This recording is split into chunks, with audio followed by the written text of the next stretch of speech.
Good evening, doctor. Greetings to you. I'm a Hindu. My name is Sandeep, and I've been watching your videos on YouTube since long time. Being a Hindu, I do respect other religions. I do respect Allah, Prophet Muhammad. I started my school in my childhood in a Catholic school, where I was taught about Bible and Christianity and Lord Jesus. And later on, after fifth standard, I came to know about my own religion, being born in a Hindu family. And today, I do at times get attracted towards other religions. Okay, there is some common link between all religions. I have a basic question to you, doctor.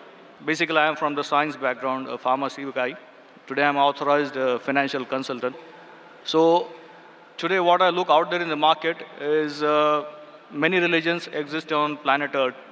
If human being is the same, if human organs are the same, if the human body system follows the same heartbeats, blood flow, the same blood, the same ears, the same nose, if everything is the same, the creator has to be the same, the supreme power is the same. So if the supreme power is the same, why do so many religions exist on earth today? What is going to be future now onwards? Because if I go as per theoretical books, as per history, before thousands of years, Hinduism existed. Then came Lord Jesus, then Prophet Muhammad, and now today, what I see in front of my eyes is there are many religions, and every religion has its own pros and cons. So, being a human, I get confused. I am a Hindu, I should respect my religion, as well as being a human being, I should respect other religions. So, what is the final truth, and what is going to the future for centuries ahead? The brother asked a very good question, that there are so many different religions. More than 4,000 years back was Hinduism. Then Jesus Christ, peace be upon him, came 2,000 years back, or Christianity. Then Prophet Muhammad, peace be upon him, came 1,400 years back. Some things are similar, some things are contradicting. There's so much of confusion. God, our creator, is one. Human body is the same. Creator has to be same. So why this confusion? It's a very good question. The reply is given in the Quran in Surah Al-Imran, chapter 3, verse number 19. It says, Inna Dina indallahil Islam. The only religion acceptable in the sight of God is Islam. That is peace acquired by submitting our will to God. Almighty God only gave one religion to the human beings. As I said earlier, Almighty God has only sent one religion. But He has sent many messengers. When He sent messengers who got messages, by the passage of time, the message got changed. Again, a new messenger came. He brought a fresh message. Again, the people changed it. Again, a new messenger came. It happened for many years, down the ages. But all the messengers brought, the basic message was the same. Almighty God, the last and final message was the Quran. Now you will ask me this question, that why did God reveal the Quran 1400 years back? Why didn't He reveal the Quran directly? Reveal the Quran directly? No confusion. You know, my son, he wants to become a doctor.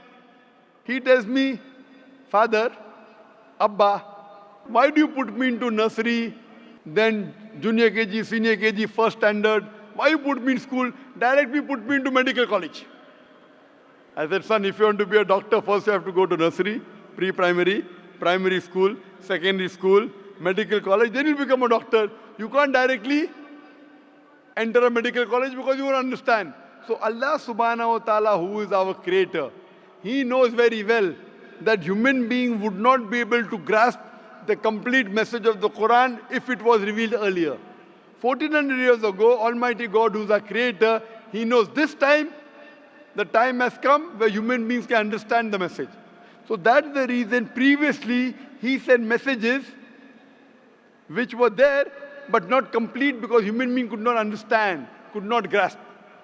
As the message changed, He sent a new message, a new messenger. That's the reason all the messages that came before the Quran, they were meant for a particular group of people and meant to be followed for a particular time period. All the messengers that came before the last and final messenger, Prophet Muhammad Sallallahu Alaihi Wasallam, were only sent for a particular group of people and was meant to be followed till a new message came. Almighty God, He knew 1400 years ago was the time when human beings can understand the final message of the Quran. He revealed it. And He sent the last and final messenger, Prophet Muhammad, peace be upon him. Since Quran was the last and final message, it was not only meant for the Muslims or the Arabs, it wasn't meant for one particular group of people, it was meant for the whole of humanity. All the messengers that came before were meant for a particular group of people, and the message was supposed to be followed for a particular time period. Because Prophet Muhammad, peace be upon him, was the last and final messenger, he was not sent only for the Muslims or the Arabs, he was sent for the whole of humanity. But now today, you ask me, why are there different religions? Our Creator sent only one religion. We human beings kept on changing. But even in the corrupted form, I have a formula. I have a formula which will not antagonize any human being. I tell all these human beings, at least believe that there is one scripture which is 100% the word of God.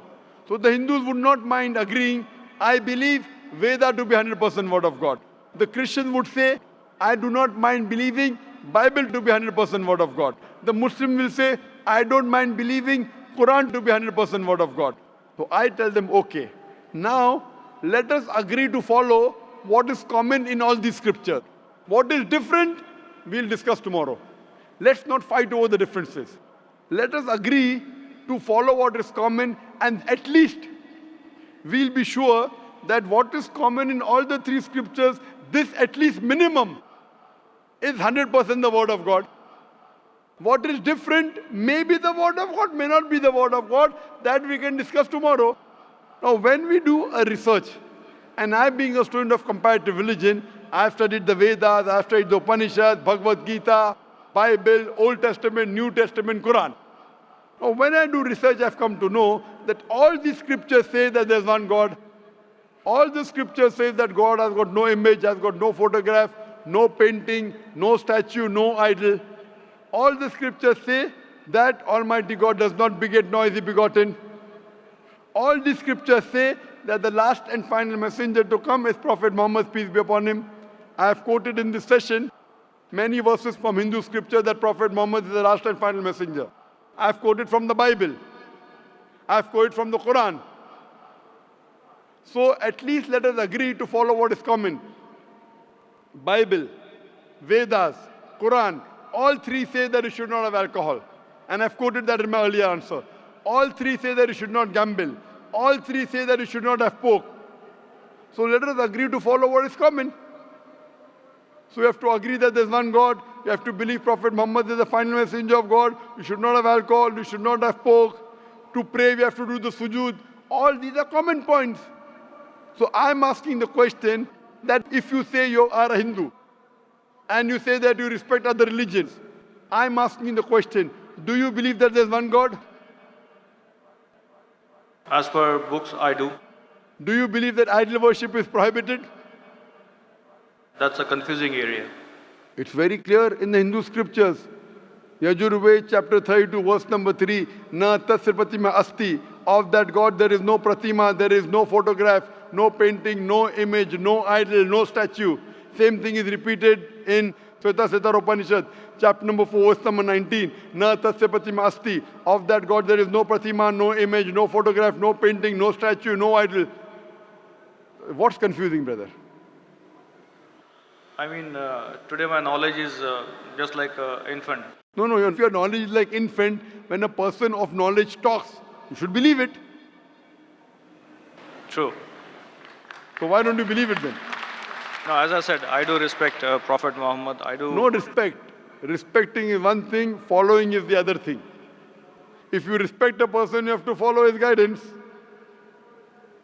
So again, the question goes in the same direction what I was asking to you, that if I am a Hindu, if I believe in Hinduism, but still when I step out of my home, I have to follow my colleagues, the other society members, human beings on the earth. Is it a must? Suppose the other society members start robbing. If your other human beings start robbing, even you start robbing. Brother, if your friends start robbing, will you rob? I will have to defend myself. Will you rob, yes or no? If somebody is robbing me, No, you said that you have to follow the other human beings, other society. If your other friends start robbing other people, will you start robbing? Will you rob others? I don't think there is a point in robbing others. Okay, because you know robbing is wrong. So that time you will not follow society. Follow the society when it is right. Do not follow when it's wrong. God has given you grey matter, brain. Correct? So if your Hindu friends are going against the Veda, will you follow Veda or your Hindu friends? They have to follow what is written in the books. Yes, forget about them. I'm asking about you. If your Hindu scripture says don't do idol worship, will you do idol worship? No, then I will not.